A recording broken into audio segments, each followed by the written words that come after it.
Selamat siang, perkenalkan nama saya Abimani Yusuf Farezi dengan NIM 811422802. Perkenalkan, nama saya Farel Maulana Riyadi dengan NIM 81114222803. Perkenalkan, nama saya Naufal Kevin Andi Rafi dengan NIM 81114222804.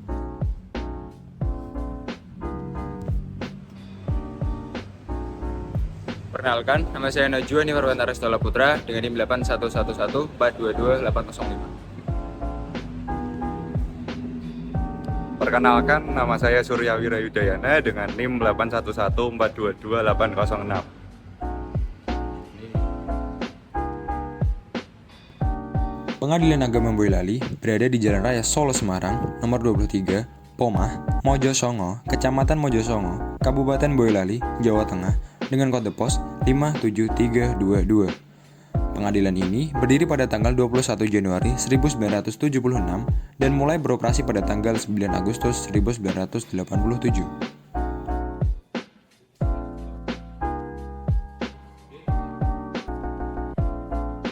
Pengadilan agama atau yang sering disebut dengan PA merupakan sebuah pengadilan yang umumnya memiliki tugas pokok yang sama seperti pada peradilan lainnya, yaitu sebagai tempat peradilan ataupun tempat mengadili suatu perkara.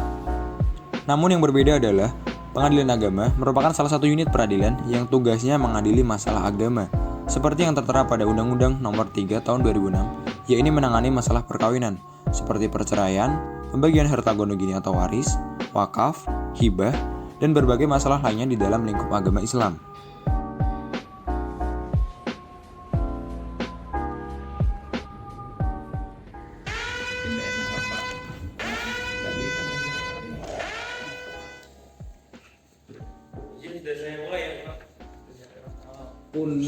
Universitas Negeri Semarang. Oke.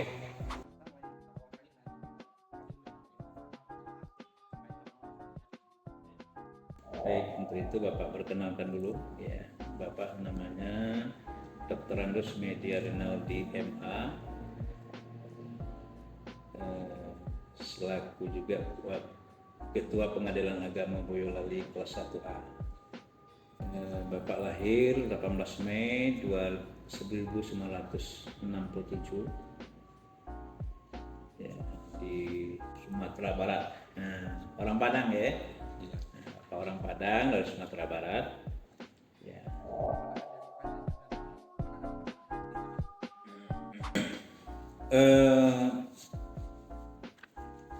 Dengan Undang-Undang Nomor 3 Tahun 2006 ya, kewenangan kita pengadilan agama ini ya memang cukup luas ya.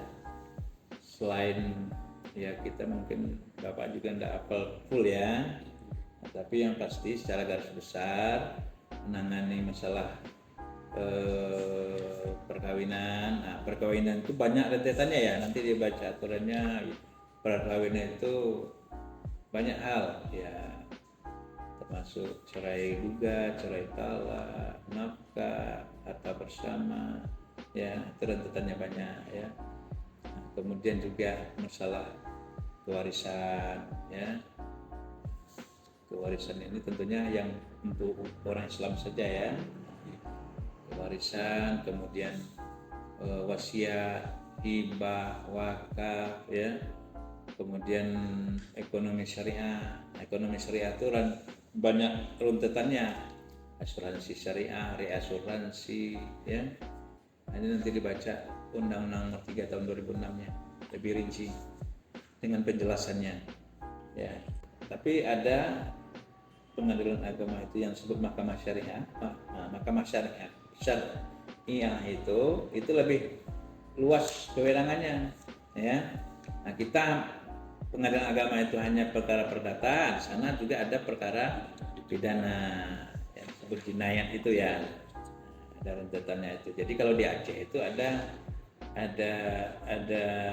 kewenangan khusus jinayah berdasarkan konon Aceh ya. Sementara di lain Aceh itu belum, masih pengadilan agama baru sebatas perdata.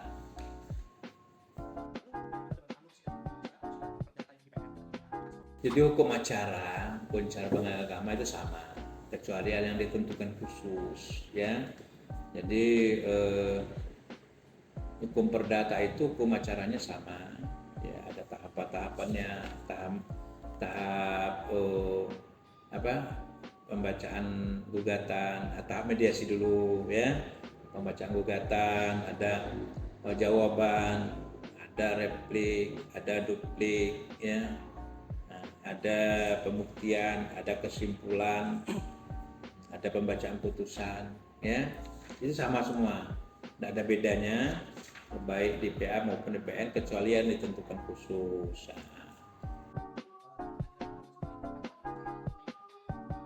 Nah, itu kita ini masalah keluarga tadi, perceraian itu. Perceraian itu cerai, gugat, dan cerai talak, ya, udah bisa bedakan itu. Nah, cerai gugat itu diajukan oleh istri, ya. Cerai talak diajukan oleh suami. Tapi konsekuensi hukumnya beda, ya. Kan cerai itu cuman ada beberapa sebab, ya, sebab kematian, kemudian sebab talak dari suami. Karena menurut hukum Islam itu yang punya talak itu kan suami, istri kan tidak, ya. Ada namanya cerai kena putusan hakim. Nah, ini putusan hakim inilah yang disebut dengan cerai gugat itu. Artinya istri mengajukan ke hakim, hakim membolehkan, ya, hakim menceraikan. Nah, itu. Jadi makanya putusan cerai talak nanti kalau dilihat amarnya itu tidak menceraikan, tetapi memberi izin kepada suami untuk menceraikan istrinya.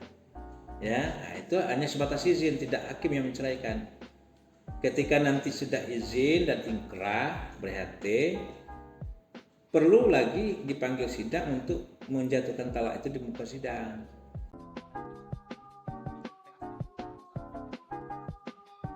Ekot itu ya hukum acara baru, ya. Efektifnya itu tergantung kayak gini. Ekot ini itu payment assignment-nya itu lancar, ya. Tapi yang litigasinya memang kurang lancar. Kurang lancar itu apa? Karena litigasi itu menyangkut kedua belah pihak, ya. Cuma memang masih banyak hanya digunakan oleh pengacara, artinya pengguna pengacara, ya, yang masyarakat umum kan belum umum, ya, karena belum tahu juga, ya.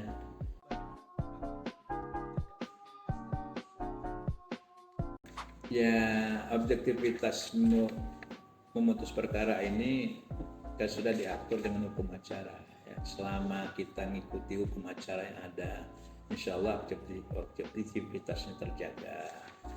Makanya hakim itu tidak boleh lama-lama satu tempat. Sekarang sih aturannya kalau hakim anggota biasa itu paling lama 3 tahun, ya. Kalau seperti Bapak pimpinan ya setahun 2 tahun paling lama, ya. Bapak cerita tadi 1 tahun dah keluar. Itu apa? Untuk menjaga, ya, menjaga itu integritas itu juga. Kalau makin lama di situ makin banyak pergaulan, makin banyak, termasuk hakim itu tidak boleh ada usaha, tidak boleh jadi pedagang, tidak boleh apa, ya. Memang makanya diimbangi dengan reward dia, kan. Mungkin gajinya lebih besar gitu. Untuk menghindari itu juga, itu salah satu menjaga objektivitas, integritas itu, ya.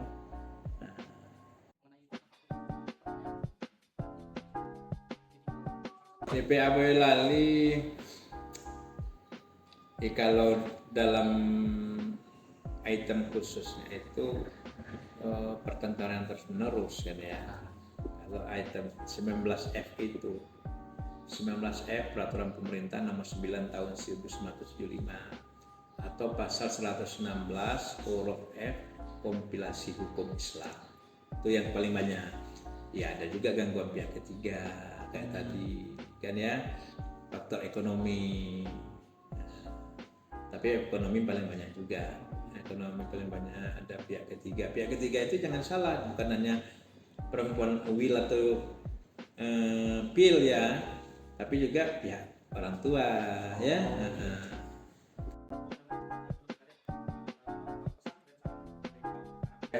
Khususnya mahasiswa kayak kita fakultas hukum.